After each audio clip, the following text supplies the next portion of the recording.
बोए जाते हैं बीज बेटों के, पर उग जाती हैं बेटियां।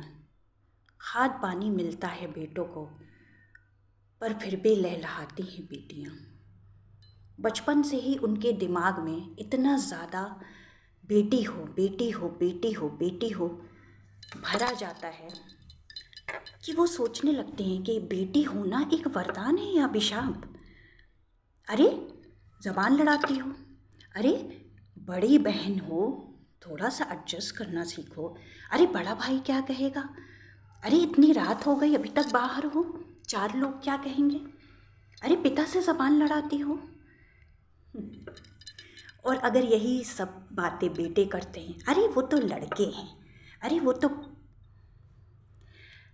आज मैं उस हर माँ बाप से ये बात कहना चाहती हूँ कि अपनी बेटी को और अपने बेटों में कोई भेद मत कीजिए, और बेटी को ऐसा बनाइए कि वो हर बात आके आपसे सबसे पहले अपने मन की बात बताए। अगर उसे बाहर कोई दिक्कत है, स्कूल में कोई दिक्कत है, कॉलेज में दिक्कत है, ससुराल में दिक्कत है, तो वो 10 बार फ़ोन करने से पहले सोचे नहीं कि मेरे पापा की बदनामी तो नहीं होगी, मेरे पापा ने तो इतना सब कुछ करके शादी करी, अब मैं क्या करूँ, सहती रहूँ। इतना सोचने की ज़रूरत नहीं है। पहले ही उसको इतना ज़्यादा आप उससे बात कीजिए और उसके मन में ये डालना बंद करिए कि तुम्हें दूसरे घर जाना है, तुम पराया धन हो। क्योंकि यही माँ बाप जब बीमार होते हैं तो सबसे पहला फ़ोन बेटियों के पास ही आता है कि अरे मम्मी हॉस्पिटल में हैं, पापा की तबीयत ख़राब है, बेटा क्या आ पाओगी। बेटी अपना ससुराल छोड़ कर तुरंत माँ बाप की सेवा के लिए आ जाती है।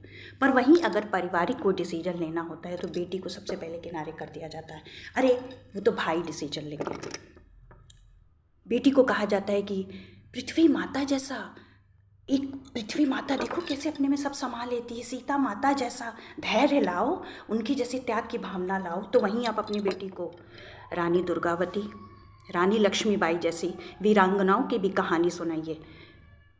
मत कीजिए ऐसा भेदभाव कि बेटियां छोटेपन से ही अपने दिमाग में बेटी होने का एक जो बोझ लेके पड़ी होती हैं ना, बहुत परेशान रहती हैं। खेलने दीजिए, कूदने दीजिए, उन्हें भी विश्वास करने दीजिए कि हाँ मेरे पापा और मेरे माँ भी मेरी बात सुनेंगे जैसे भैया की सुनते हैं। शादी हो गई तो क्या मैं पराई नहीं हूँ। आज भी पापा मुझे फ़क्र से सबके सामने बोलेंगे कि अरे ये मेरी बेटी है। बेटियों का सम्मान माँ बाप से ही होता है और सबसे पहले शुरुआत घर से ही होता है। इस बात पे ज़रूर विचार करिएगा। अपनी बेटी को इतना मजबूत बना दीजिए कि बाहर वाले दो बात बोलने से पहले सोचें कि